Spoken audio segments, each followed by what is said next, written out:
오늘 말씀은 빌립보서 2장 1절입니다. 어제에 이어서 빌립보서 2장 1절 두 번 읽겠습니다. 그러므로 그리스도 안에 무슨 권면이나 사랑의 무슨 위로나 성령의 무슨 교제나 긍휼이나 자비가 있거든. 그러므로 그리스도 안에 무슨 권면이나 사랑의 무슨 위로나 성령의 무슨 교제나 긍휼이나 자비가 있거든. 아멘. 빌립보 교회 공동체에서 분열의 조짐이 있습니다. 사탄마귀의 분열 전략 때문입니다. 곧 영적 싸움, 영적 전쟁입니다. 사도 바울은 이것을 잘 알고 있었고 또 이 영적 전쟁에서 이기는 비결을 제시해 주고 있습니다. 사도 바울이 보기에 이 상황은 급박한 상황이라 볼 수 있겠습니다. 그 제시해 주는 비결은요, 하나 되는 비결입니다. 성도들이 연합하는 비결입니다. 그 첫 번째로 그리스도 안에서의 권면입니다. 곧 말씀의 권면입니다. 성도 간에 서로 말씀의 권면을 잘 받고 또 권면을 받은 대로 돌이키면 마음과 뜻을 같이 할 수 있다는 것입니다. 그리고 오늘은요, 두 번째로 사랑의 무슨 위로입니다. 사랑의 위로를 제시해주고 있습니다. 빌립보서 2장 1절 다시 읽겠습니다. 그러므로 그리스도 안에 무슨 권면이나 사랑의 무슨 위로나 성령의 무슨 교제나 긍휼이나 자비가 있거든. 사랑의 무슨 위로, 이것을 풀었으면요, 만약 그분의 사랑으로 어떤 위로가 있다면, 만약 그리스도의 사랑으로 어떤 위로가 있다면 이렇게 풀었을 수 있겠습니다. 그러니까 사랑은요, 그리스도의 사랑입니다. 그리스도의 사랑으로 어떤 위로가 있다면, 여기서 위로에 있습니다. 위로가 무슨 말인가 보면요, 약한 사람을 격려하여 힘을 얻게 하다. 친근한 방식으로 어떤 사람에게 말하다. 사람의 마음을 이끌어내는 대화, 이렇게 해석할 수 있겠습니다. 국어사전에는 남의 괴로움이나 슬픔을 달래주려고 따뜻한 말이나 행동을 베품, 이렇게 설명되어 있습니다. 우리 국어사전도 참 설명이 잘 되어 있습니다. 흔히 말하면 위로에 대한 이 설명을 딱 들으면 꽉 찼다, 이렇게 허술하지 않다는 것을 알 수 있어요. 국어사전 한번 다시 읽어드리겠습니다. 위로는요, 남의 괴로움이나 슬픔을 달래주려고 따뜻한 말이나 행동을 베품. 위로를 한다고 하지만 실제로 위로를 보면요, 그저 인간적인 말로 위로가 될 수 있을까 생각해 봅니다. 사도 바울은 이 위로에 그리스도의 사랑으로 서로 위로할 것을 권면하고 있습니다.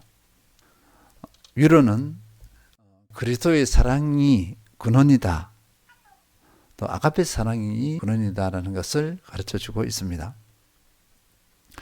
그리스도께서 교회를 사랑하신 것처럼, 그리스도께서 나를 사랑하신 것처럼 성도들이 이 그리스도의 사랑, 아가페 사랑으로 연약함 가운데 있는 성도들을 위로하면 이것이 진정한 위로가 된다는 것입니다. 만약에 사랑에 빠졌다면 위로가 될 것인가? 그저 얄팍한 인간적인 말밖에 되지 않을 것입니다. 실제로 그 말을 듣는 사람에게는 위로가 되지 않습니다. 고린도전서 13장 1절입니다. 내가 사람의 방언과 천사의 말을 할지라도 사랑이 없으면 소리나는 구리와 울리는 꽹과리가 되고. 참으로 좋은 말로 위로를 합니다. 그 위로 내용은 다양하겠죠. 그 사람이 핍박을 받고 있다거나 어떤 어려움을 겪고 있다거나 또 슬픔 가운데 있다거나 다양할 것입니다. 그런데 그 좋은 말이 오히려 마음의 상처가 될 수 있다는 것입니다. 사람의 방언, 천사의 말, 너무나 좋은 말을 해주는 거죠. 그런데 아무 소용이 없다는 것입니다. 사랑의 위로는요, 말을 하지 않아도 위로가 됩니다. 그냥 손을 잡아줍니다. 근데 상대방은요, 그걸 느껴요. 이 사람이 나를 위로하는구나, 진정으로 위로하는구나 알 수 있습니다. 포옹만 해줍니다. 그냥 말없이 그냥 안아만 줘요. 근데 그 사람은 그 위로를 받아서 막 눈물을 흘립니다. 그러니까 눈물을 흘린다는 것은요, 그 내면의 그 막 슬픔이라든지 눌림이라든지 이런 것을 해소되는 것을 의미합니다. 그 눈물로서 해소가 되는데, 사랑이 빠진 것에서는 그런 눈물을 흘릴 수 없습니다. 그래서 사랑이 중요합니다. 방금도 눈물을 말씀드렸지만, 위로하러 가서 그냥 눈물만 흘려주면요, 사랑 가운데서 그냥 눈물만 흘려요. 눈물이 나요. 저절로. 의도하지 않잖아요. 사랑으로 하는 것은 의도하지 않습니다. 그냥 자연적으로 이렇게 눈물을 흘려요. 그런데 그 눈물을 보고 상처받은 사람은요, 흔히 말하면 위로가 되는 거예요. 그래서 상처가 씻겨집니다. 치유가 됩니다. 이 사랑의, 이것을 가지고 뭐라 그러냐면요, 사랑에 기초한 공감입니다. 공감. 위로자는요, 공감을 느껴야 돼요. 이 사람이 나를 진정으로 위로하는구나 하는 공감을 느껴야 위로가 됩니다. 공감은 남의 주장이나 감정, 생각 따위에 찬성하여 자기도 그렇다고 느끼는 것, 이것이 공감입니다.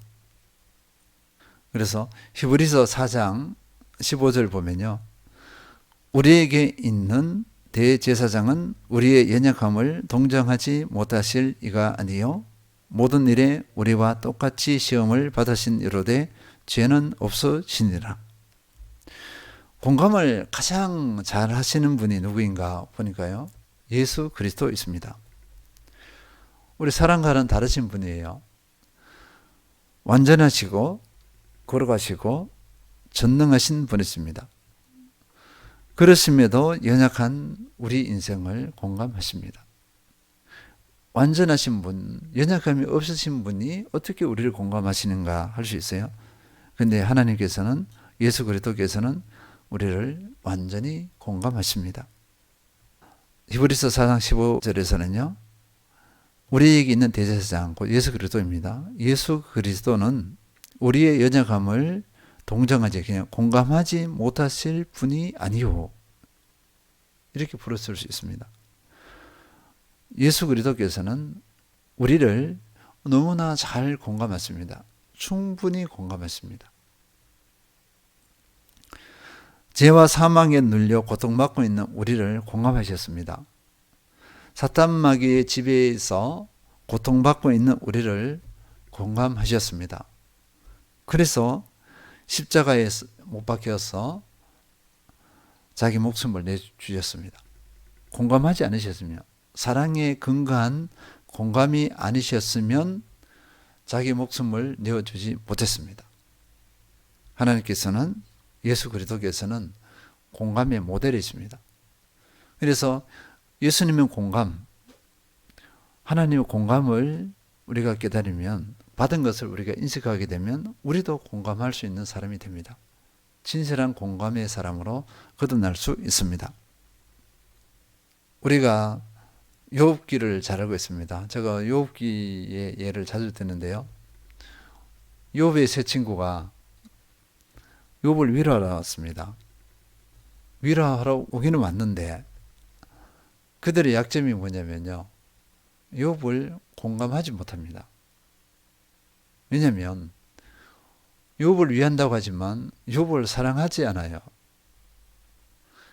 사랑을 근거로 하지 않으니까 그들의 눈에 보이는 것은 무엇이냐면요, 지금 일어나고 있는 현상의 원인을 분석합니다. 그리고 해석을 해요. 사랑에 빠져버리니까 죄밖에 보이지 않아요. 죄 때문에 이런 결과가 일어났다. 그렇게 해서 위로하러 와서는 욥을 상처 줍니다. 잿덩어리로 치부해 버립니다. 이런 죄인이 없어요. 죽일 죄인으로 치부해 버립니다.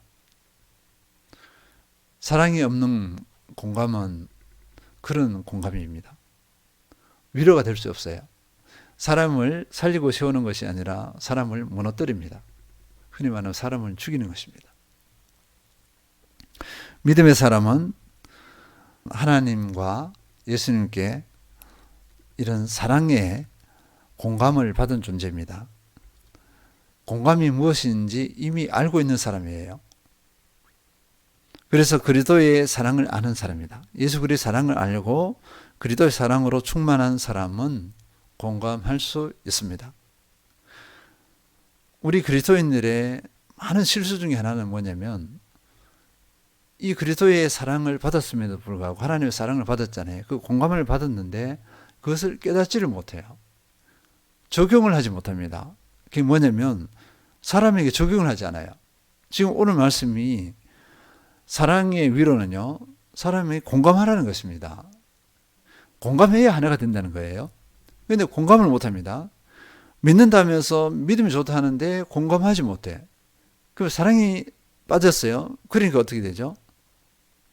차가운 사람이에요. 분석하고 정문제 판단합니다. 너무나 무서운 사람이에요. 그 사람 앞에 가면 모두가 상처를 받아요.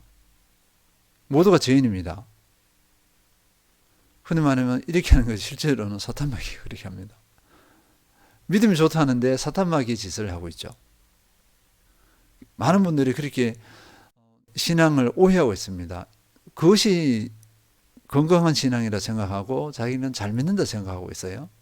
전혀 그렇지 않습니다. 그리고 또 하나는요, 이 공감과 위로는요, 성격 기질의 문제가 아닙니다. 제 성격이 그래서 제가 공감하지 못하고요, 제가 잘 위로하지 못합니다 했는데 이 말은 맞지 않습니다. 저는 저 사람은 좀 차가운 사람이에요. 합리적인 사람입니다. 그래서 공감하지 못해요. 이렇게 하잖아요. 틀렸습니다. 왜 틀렸냐면요, 합리적이고 차갑고 이런 문제가 아니에요. 사랑의 문제입니다. 사랑이 없어서 그런 것입니다. 사랑이 없어서 그런 것을 다른 것으로 오해하고 있어요. 전혀 그렇지 않습니다. 사랑이 없는 거예요. 그래서 사도 바울은 로마 성도들에게 공감을 명령하고 있습니다. 로마서 12장 15절, 즐거워하는 자들과 함께 즐거워하고 우는 자들과 함께 울라. 즐거워하는 자들, 사랑하면 즐거워하는 사람들과 함께 즐거워할 수 있습니다. 우는 사람들과 함께 울 수 있습니다. 근데 사랑이 없으면 어떻게 되죠? 즐거워하는 사람들을 시기 질투해버립니다. 무관심해버립니다. 지금 울고 있습니다. 이 사람이 울고 있는 원인은 슬픈 일을 당할 수도 있고 자기의 연약함으로 인해서 가슴을 치는 경우도 있고 다양한 모습이 있을 수 있어요. 그런데 사랑이 없으면 어떻게 할까요? 쯧쯧합니다. 쯧쯧. 사람을 정죄해버립니다. 욥의 친구들하고 같아요. 근본은 사랑입니다. 사랑. 그래서 사도 바울은요, 그리스도의 사랑의 위로 이렇게 했습니다. 위로 앞에 어떻게 해요? 그리스도의 사랑의 위로입니다. 예수 그리스도의 사랑의 위로가 진정 위로가 될 수 있습니다. 사랑의 공감이 최고의 위로입니다. 우리는 이런 위로의 사람이 되어야 될 줄 믿습니다. 위로의 역할을 또 확인해 보겠습니다. 사랑으로 공감하면서 위로를 했습니다. 그러면 어떤 일이 일어나겠습니까? 위로는요, 이미 일어난 일과 관련이 있습니다. 일어날 일이 아니에요. 과거에 일어난 일에 대해서 이 사람이 마음 아파하고 있습니다. 이 일에 대해서 이렇게 위로하는 것입니다. 혹 어떤 사람은 고난과 핍박 가운데 있을 수 있습니다. 이 사랑의 공감, 위로하게 되면요, 이 사람이 그 핍박, 고통 가운데서 견디어낼 힘과 용기를 얻습니다. 사도 바울도 참 위로의 사람이에요. 공감을 하면서 처음에는 냉철한 사람이었던 것 같은데 그 편지를 보면요. 자신의 삶과 이렇게 대비시켜서 너무너무 위로를 잘합니다. 공감을 잘해요. 자칫하면 판단하는 사람을 오해할 수 있습니다. 처음에는 그랬거든요. 여지없이 율법의 잣대를 들이대면서 막 판단 정죄했습니다. 그런데 예수 그리스도를 만나고서 위로와 공감의 사람으로 계속 바뀌어지기 시작합니다. 믿음의 삶에서 연약함이 노출되었습니다. 이런 사람을 사랑으로 공감하고 위로하게 되면요. 그 연약함을 회개하고 돌이킵니다. 정죄감 가운데서 자기를 짓누르면서 이렇게 태워 믿음에서 멀어지지 않습니다. 이 공감은요, 위로는 그 사람의 손을 잡아주는 것하고 똑같아요. 다시 일어날 힘을 주는 것과 같습니다. 그래서 그 사람은 믿음의 진보를 이룹니다. 공감하지 못하면, 위로하지 못하면 그 사람은 그 연약함으로 인해서 그리스도에게서 멀어질 수 있어요. 또 교회에서 멀어질 수 있습니다. 교회에서 많은 분들이 상처받는 게 뭔지 아세요? 그 연약함에 대해서 정죄 판단입니다. 교회의 성도에게서 정죄 판단을 받아요. 그래서 배신감을 느끼는 거예요. 세상보다 못하다 이런 평가를 합니다. 그러면 이 공동체에 함께 할 수 있겠어요? 못했습니다. 떠나는 거예요. 그리고 이 위로를 받게 되어지면 가족 의식이 견고해집니다. 그리고 동력자이다. 이 동력자 의식도 견고해질 수 있습니다. 사도 바울이 기대했던, 목표로 했던 하나됨이 더 견고해질 수 있습니다. 같은 마음, 같은 뜻으로 합합니다. 결국은 어떻게 될까요? 결국은요, 교회 공동체는 든든하게 세워집니다. 사랑의 공감, 사랑의 위로가 없는 곳에서는 교회 공동체가 건강하게 세워지지 않아요. 분열이 계속 일어납니다. 다툼이 계속 일어납니다. 상처가 난무하게 되어 있습니다.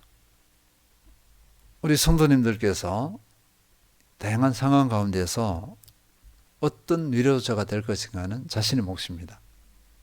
누가 대신해 줄 수 없습니다. 무관심으로 나타날 수도 있고요. 판단 정죄로 나타날 수도 있습니다. 반대로 사랑의 공감, 사랑의 위로로 반응할 수도 있습니다. 사랑의 공감, 사랑의 위로를 택하셔서 서로 연합하며 하나 되고 교회를 든든하게 세워나가시는 그 주인공 되시길 축원드립니다.